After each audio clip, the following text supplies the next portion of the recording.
We grew a Shopify brand from $12,000 a month to $74,000 a month with SEO, and this is the exact strategy I built to make this happen. We started working with this women's handbag brand in May of 2023, and for the last 3 years prior to us, the brand had actually just been paying a freelancer about $600 a month to do their SEO for them. And unfortunately, like most cheap SEOs, the results were not great by any means. So here's what they got for that low cost of $600. Hundreds of backlinks each month, mostly from Fiverr and PBN PBN links from what I could tell. Even found a handful of links that were built on blank HTML pages. I'm actually shocked that they were never penalized in this period. I really do probably consider them lucky in that regard. 10 low quality blog posts a month. They really didn't have any clear strategy, just kind of throwing things at the wall, hoping something stuck. Clearly written in broken English. None of the 200 plus blogs that this person or team or whatever wrote over the 3 years ranked anywhere near page 1, which was not surprising at all. However, this is pathetic. It's so easy to rank a blog on page 1 as an e-commerce brand. So the fact that they couldn't pull even 1 out of 200 to make this happen is pretty bad. And again, not shocking either. Zero organic search revenue growth, literally zero. I think there's organic search revenue fluctuated up and down between 5% every quarter, and zero organic search traffic increase. 200 plus blogs written, and not a single one of them made an impact on traffic. No improvements in products or collection page rankings. All the traffic driven was branded. Unfortunately, these kinds of results are all too common in the SEO industry, whether you're paying a freelancer $600 or paying an agency. Brands get involved with low-cost freelancers who can't actually move the needle, and in many cases, they can actually cause more harm than good. How do you undo this kind of damage, especially if you find yourself in a position where you've paid a freelancer, over the couple months or years, like you've paid them thousands and not gotten anything out of it? Recovering a site from bad SEO is not always so cut and dry. Each site really is a case-by-case basis. In this particular case, given what I knew about the brand already, I was focused on two main things: the links and their blog content. So let's start with the links. Their head of e-commerce sent me over every report that their previous team had built, or had sent them, I guess, over the last years. I spent hours digging through the sites that they had built links from. Most of them were not very good. I ran all of them through a blacklisting tool. 13% of the links they had built were from sites that were blacklisted. Most of the rest were just no-follow links from Web 2.0 sites like this. This is quite literally a screenshot of one of the pages they built a link from. Just some Web 2.0 forum with, I think they were like, these are the only 4 to 5 lines, 6 lines on the entire site, and this is the title. So there's like maybe 80 words here. 2 links that point back to the website, neither of which are contextual. This Web 2.0 also doesn't have any tiered links coming towards it. Anyway, this is just one of the thousands that I found. If you consistently build links like this, your site is probably going to get penalized at some point in the future. Hard to say when. Fortunately for this brand, Google seemed to ignore them, so I opted really not to mess with them either. Again, I would probably consider that to be pretty lucky given the scale at which it was happening. So now links were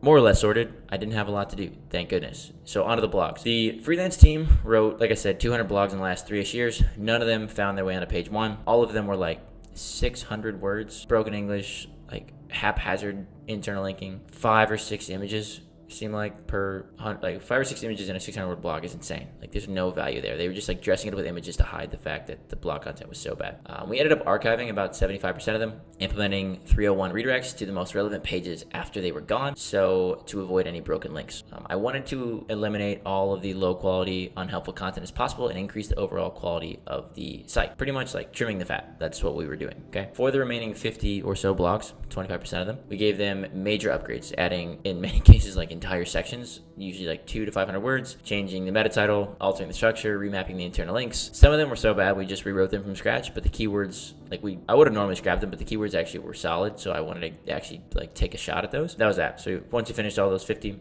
we had more or less undone the damage and got back to 0, let's say. Now I felt like we were starting from a good point. We'd already seen a lot of results, but this is where things start to take off. So onto the custom strategy. The first step was to audit the site for technical issues. I expected to find a ton, given what I already knew about the freelancing history. So here are the highlights. No pagination for blogs or collection pages, creating thin content issues. Over 30 404s, mostly out of stock or archived products that had not been redirected to the parent category after being taken off the store. And blog URLs that had also been changed several times over the years and never redirected, even though this is a default setting in Shopify when you actually change the URL. So quite simply, they were unchecking a box, which is insane to me. No advanced schema setup. This is actually pretty common for brands we work with. In any case, we set up product, collection, and review schema, and a couple others. I ran through all these issues with our developer after the initial audit. We set a list of priorities and had everything resolved in under 10 days. One step closer to success. I like to move pretty fast in the first 30 days of a new campaign.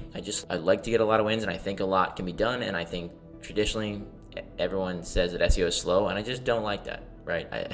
You can get a lot of wins if you do a lot. Right? That's More inputs equals more outputs. While our developer was actually handling the issues in the first 10 days, I finished building out the rest of the strategy. And this is probably where I excel the most, and this is like why our brands have such great success. The brand gave me a spreadsheet of keyword research, and it's in quotes because hard to say I would actually call it research, given what I knew that the freelancer had actually done for them initially.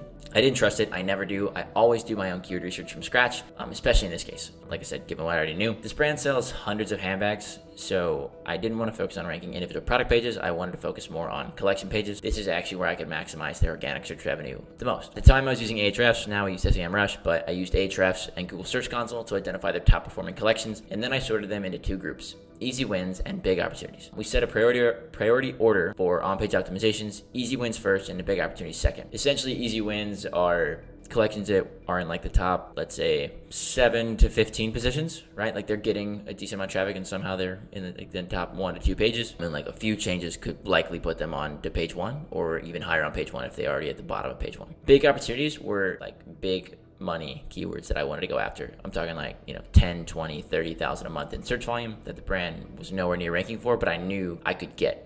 So those are how we classify the two. Optimizing collection pages is actually super straightforward. It's probably the most impactful thing you can do for your Shopify store if you've not yet done it.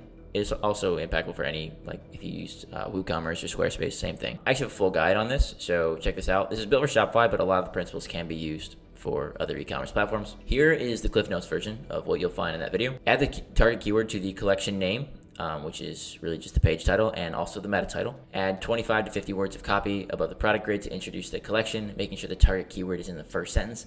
I really think there's no excuse for it not to be in the first sentence. Like Google reads left to right just like you do. Add keywords to the image alt text of the banner image if there is one. Add 300 to 500 words of copy below the product grid that break down the specific features, benefits, unique selling points of the collection, including the keyword and all of its close variants several times, right? You may have also heard of this as semantic keywords. Tools like Surfer and Phrase do something similar. However, truth be told, I don't pay for Surfer or Phrase. I prefer to write the copy with our in-house team and then wait a few weeks and then use Google Search Console data to kind of dress it up. This is their top selling. This is actually their best sellers collection, and this is how it ranks right now. So I do happen to know what these keywords are, but they are blurred out for the sake of preserving the privacy of the brand. But you can see like tons of top buy rankings: 8,000 a month, 15,000 a month, 3,500 a month, 8,000 a month, 6,500 a month, 3,500 a month, 18,000 a month, right?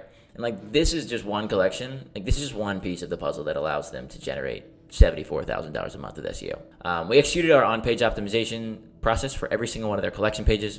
I could show you dozens more screenshots for each and every one of their collections that look just like this. This is something we do for every client. Like even if you have like thousands of collections, like we're going to prioritize, 20, 30, 40, 50 of them that we think we can actually drive revenue through. Okay. And we're going to run our framework, our process through all of those collections. Once we did this spiked rankings and traffic immediately, even though their SEO up until this point had really been pretty bad, as I've already said quite a few times. They're a big brand, like $5 million a year brand that had tons of branded search and built up trust with Google. This is actually the big issue with bad SEO, especially if you're a brand that's doing anywhere over like 50 to 100,000 a month. I see it happen all the time. You want to start doing SEO, but you're like, I don't want to spend $3,000, $4,000, $5,000 a month to do it. So I'm gonna go with the cheap freelancer. Okay, and you think you're going to save money. You say, I'm only gonna pay him $500. I'm gonna pay him $1,000, whatever, right? It's probably going to cost you money, and here's why. So the more money you spend on top funnel ads, platforms like Meta, TikTok, whatever, the more people are going to search for your brand, right? They see an ad, they will search for you, right? Not everyone's going to click on the ad. Like there's a lot of indirect attributions happening in this regard. Over the 3-ish years that the brand worked with this agency or this freelancer, they were paying $600 a month. They'd also grown a ton. They quadrupled their top of funnel ad spend in the last 3 years, okay? Theoretically, this should have resulted in roughly a 4x increase in organic search traffic for this brand. And I say that because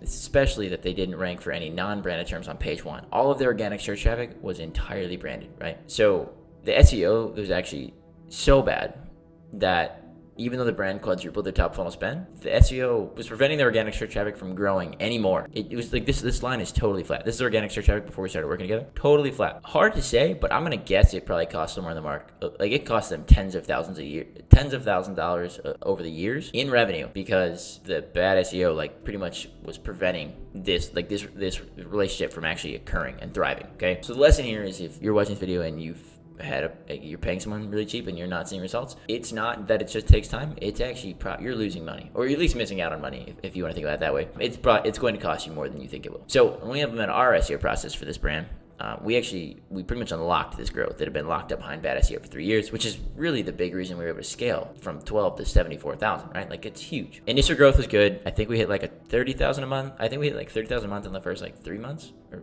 4 months, maybe 3 months, I think. But again, just getting started. Like, we've got our site set on like 100K a month. Now we had all this stuff. Now we had all the initial wins implemented. Now we had to fix the middle and top of their search funnel. We deleted most of the blog content in the first few weeks of the campaign because it was really so bad. I collected a ton of middle and top funnel keywords to build a topical authority strategy before doing so, and any blog content that didn't fit into the strategy had to go, right? Like I said, I archived a lot of the ones that were so bad, and also even the ones that may have been like well written, let's say, if they didn't fit into, if the keyword they were targeting didn't fit in the strategy I had now mapped out, they also had to go. Topical authority is essentially, it's a subjective measure of your website's credibility and expertise in a particular subject or topic, right? It's not like domain authority or like Ahrefs or SEMrush will assign you some arbitrary number. There's no metric for it. But this is the best way to kind of explain it. So would you rather buy, let's say, supplements, right? Like it's a handbag brand, but supplements is a very easy example. Would you rather buy supplements from a brand that has 50 to 100 blog posts about the benefits, warnings, use cases, scientific studies on their products, their supplements? Or would you rather buy from a brand that has a single product page and no supporting information whatsoever? I think we could all agree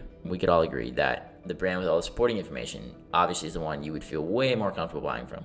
Okay, Google thinks the exact same way. Now, I've seen a lot of different discussions on topical authority. Some agree with it, some don't. Let me say this first. I do think I don't want to call it domain authority, but like your backlink profile and strength is going to be a far more important indicator of how well you'll rank. But topical authority does play a really good role, and it does help kind of close the gap on brands or like SERP competitors that you don't have as strong as domain authority against, right? Like, I can outrank Amazon using topical authority, even though I'll never have a website as strong as Amazon, like in terms of domain strength, right? So that being said, it's important. It used to be, let's just throw all of our keywords into Ahrefs, SEMrush, whatever, and then let's target every single keyword that tools provide. That's where you'd see like all these niche sites, for example, like writing like 300-400 word answers to like super long tail keywords, right? Like that, it's not valuable. Since users and search engines are more complex than that, you don't have to cover all the supporting information, just the most important stuff. This is going to vary between brands. Like, the tool can't tell you everything. It's just a tool, right? You have to actually go and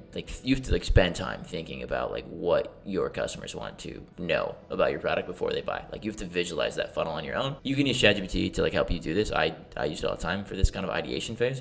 But you'll be told like a tool like Ahrefs or SEMrush is not going to have all the keywords you probably need to cover, okay? And just because it says like it's a zero volume keyword doesn't mean you shouldn't target it. Like, if you think someone wants to know it, like, you should write about it. Back to this brand, this case study. So they sell handbags and purses, like I mentioned, and it would take a very long time to cover every single keyword related to these, like to handbags and purses. Probably years, even with a big team. I don't want to be the topical authority around all of handbags. That'd be great, right? But like, I'd have to go compete with all these like big designer companies and like even some of their competitors who are like $50, $100, $200 million a year brands, right? It's going to take too long, and we don't have that kind of time. Instead, I narrowed down my search and I built topical authority around just the top collection. So rather than trying to do it for all of handbags, for example, I just focused on crossbody handbags, a specific type of handbag. I knew I could make this brand the #1 authority on crossbodies much faster than I could for the entire handbag category. So we settled on a frequency of about 4 blogs a month. Quality over quantity. This is a good cadence for our brands, and if you've ever heard me, if you've ever watched any of my videos before, like, you know I'm much more a quality over quantity guy, right? I would rather get 4 really great blogs as opposed to 30 AI ones. It's going to be better for the brand, okay? So each blog is well researched and well written and reviewed by our head of content. It features tons of valuable information that's specific to potential customers.